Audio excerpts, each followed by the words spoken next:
upload ya di Facebook bagaimana mencapai badan yang ideal. Ya, simak-simak berikut ini ya. Nah, kita mulai saja. Kenapa saya melakukan, sebenarnya bukan diet, bukan menguruskan badan, tapi saya pengennya mengurangi berat badan tubuh saya. Jujur memang saat itu kondisi pandemik memang tidak ada banyak aktivitas gerak ya di situ saya. Jadi banyak makan, terus gak banyak gerak, banyak duduk dalam bekerja seperti itu, sehingga badan saya semakin hari semakin bertambah seperti itu. Dan waktu itu dari titik puncaknya di berat badan 83-an, saya coba cek, saya timbang berat badan saya itu 83 kilo. Nah, saya di titik itu saya ketika melakukan tur itu saya terasa berat, saya sesak nafas habis jalan, merasa ngap gitu ya. Jadinya saya terpikir untuk mungkin ini karena berat badan saya naik tangga ke lantai 3 saya sudah ngap. Sebelumnya waktu badan biasa tidak ada masalah.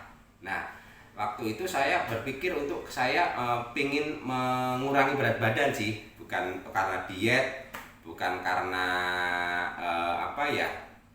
bukan karena pingin langsing, itu enggak, tapi mengurangi berat badan gitu kan. Ya, hasilnya teman-teman bisa lihat di foto Facebook kemarin saya upload. Saya dalam proses saya dalam program pengurangan berat badan, bukan diet ya. Jujur memang saya berkurang 10 kilo selama 6 bulan.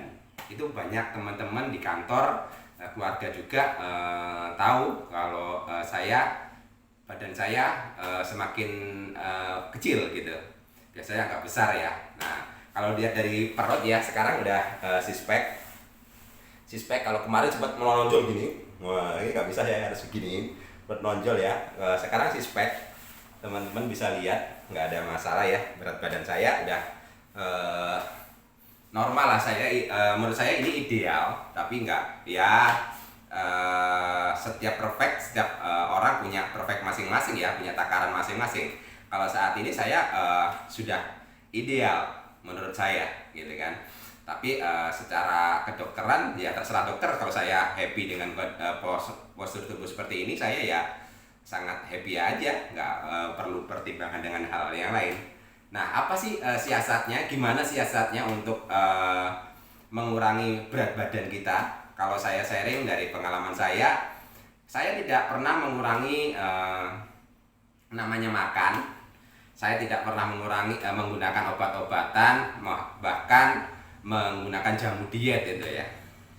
Enggak sama sekali untuk itu. Saya mengurangi hal-hal itu yang apalagi obat-obatan, saya tidak mau sama sekali menggunakan hal itu karena banyak efek samping. Banyak kasus-kasus menggunakan obat untuk menurunkan berat badan itu efek sampingnya macam-macam lah gitu kan. Kalau saya sangat mudah sekali ini menurut saya ya. Kalau teman-teman mau coba buktikan, silakan, bisa dicoba di rumah masing-masing dalam kehidupannya. Saya melakukan ini dengan kesadaran saya mengurangi namanya makan nasi. Kalau di Indonesia itu kan sangat familiar dengan nasi ya, Indonesia. Jadi setiap namanya makan ya harus ada nasi gitu kan. Kalau nggak makan nasi bukan makan gitu kan. Kalau saya di sini namanya makan ya tetap makan, tapi tidak makan nasi gitu.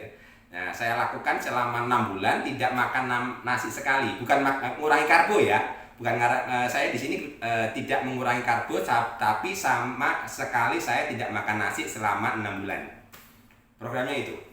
Nah, bagaimana kalau lapar gitu kan? Sekarang di mindset kita itu makan harus pakai nasi. Kalau nggak pakai nasi ya kenyang. Saya pernah minggu pertama saya lakukan itu, iya, gitu kan? Iya, untuk nggak pakai nasi nasi rasa lapar terus. Saya makannya, tapi saya makan 4 kali ya. Situ saya asupi dengan mie instan. Jujur saya makan mie instan. Makanan itu ya untuk berpikir untuk sampai nasi ya, karbo. Tapi saya nggak makan nasi, saya makan mie instan sebungkus 2 bungkus gitu kan.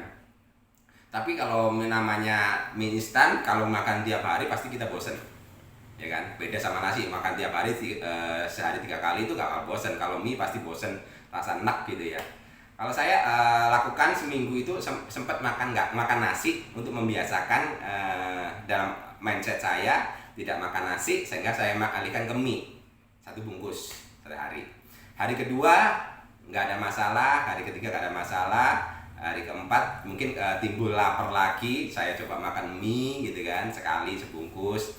Tapi saya makannya sehari itu bisa 4 kali. 4 kali tentu tidak makan mie semua, enggak. Saya perbanyak makan sayur. Istri saya sering ngeluh ya, istri saya itu ngeluh masak itu bisa macam-macam. Masakin saya hanya sayur aja, anak-anak masak apa, dia masak apa gitu kan.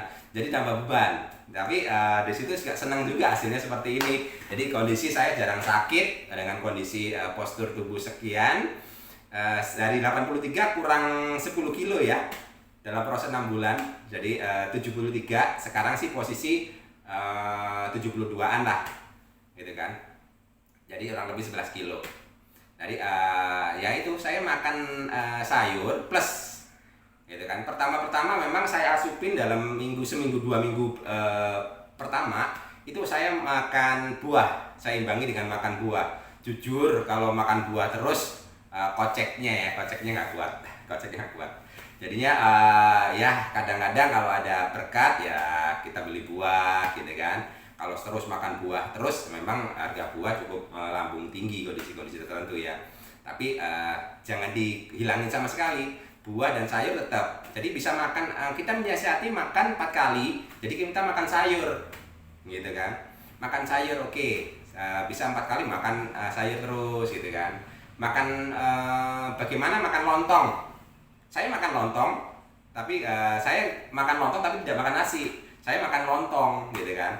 Saya makan mie ayam, saya tetap makan, tapi saya nggak makan nasi, tetap mie ayam bukan nasi. Tetap saya intinya tidak mengurangi karbohidrat, tapi mengurangi namanya nasi putih. Ya, saudara-saudara, teman-teman, dicoba aja. Proses ini saya rasakan bulan pertama sih nggak signifikan ya berat badan kita untuk turunnya. Se-on, 2 on gitu ya, enjoy aja, nikmati aja. Tapi lama-lama kita ngerasakan mungkin nanti ada lemes gitu ya. Tapi teman-teman harus cek, harus kontrol lemes itu karena apa gitu kan. Apa karena nasi itu juga mengandung gula loh teman-teman. Jadi teman-teman bisa lihat kontrol kadar gula. Dari kadar gula itu turun, pasti kita akan mengalami lemas. Tentu kita kalau lemas bukan karena karbohidratnya, tapi karena kadar gula kita lemas. Jadi kita harus minum manis bagi yang tidak diabetes ya. Nah seperti itu. Jadi saya tidak tetap ya minum manis untuk asupan supaya saya tidak lemas selama proses mengurangi nasi. Selama 6 bulan itu saya mengimbangi dengan minum teh manis seperti itu. Dan juga kadang-kadang itu kalau kita makan sayur terus menerus gitu kan, kita paling asam urat kita melambung tinggi gitu kan. Tapi jangan khawatir. Tapi di situ kalau merasa nyeri-nyeri di sendi-sendi itu kurangilah kacang-kacangan. Kurangi sayur-sayuran, kita alihkan ke sawi putih gitu, gak masalah. Terus yang ikan gitu kan, jadi ikan kita makan, jadi sayurnya kita kurangi dulu. Nah kita makan ikan laut itu bagus untuk kesehatan kita juga. Juga kita harus konsumsi vitamin C, supaya badan kita tetap fit gitu kan. Fit, proses ini memang akan ada pengurangan energi karena biasanya asupan nasi atau karbonya cukup tinggi, kita kurangi berarti kadang-kadang kita rasa lemes. tidak hanya berkurang gula darah, tapi energinya juga. Kalau kita melakukan energi banyak, kegiatan banyak, jadi kita lemes. Jadi kita harus cek. Nah, kita harus minum vitamin juga, vitamin C khususnya juga kita cek gula darah kita. Bagaimana dengan kolesterol? Saya selama program penurunan berat badan, saya tetap makan lemak, saya makan, tapi kolesterol saya tetap terjaga sih, nggak ada masalah dengan kolesterol. Jadi aman kolesterol saya.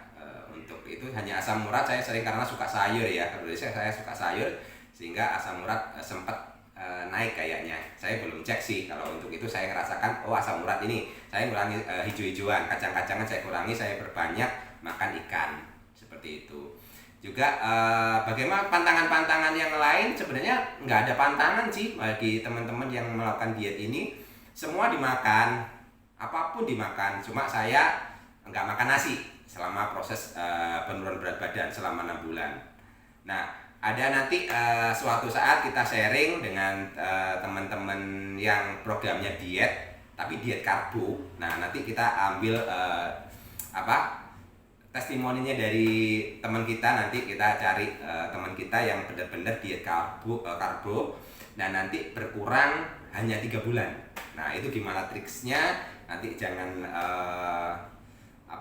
lewatkan kesempatan berikutnya. Nanti kita sharing, kita akan kenalan dengan sosok beliau yang berkurang dulu gendut banget atau besar banget badannya gitu kan, sekarang jadi kecil ya,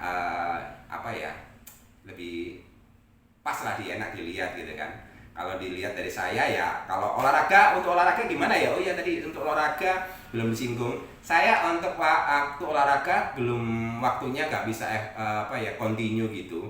Jadi jarang melakukan olahraga. Jadi kalau memang ada jalan kemana dekat ya saya jalan.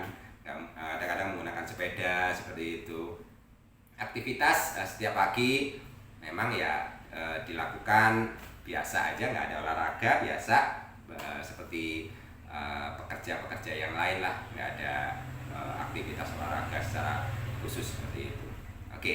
Mungkin teman-teman yang mau nanya lebih detail boleh komen di bawah ini. Jangan lupa nanti kita sharing untuk hal apa. Mungkin teman-teman pengen tahu nih tema apa untuk masalah pengurangan berat badan ini, triksnya seperti apa.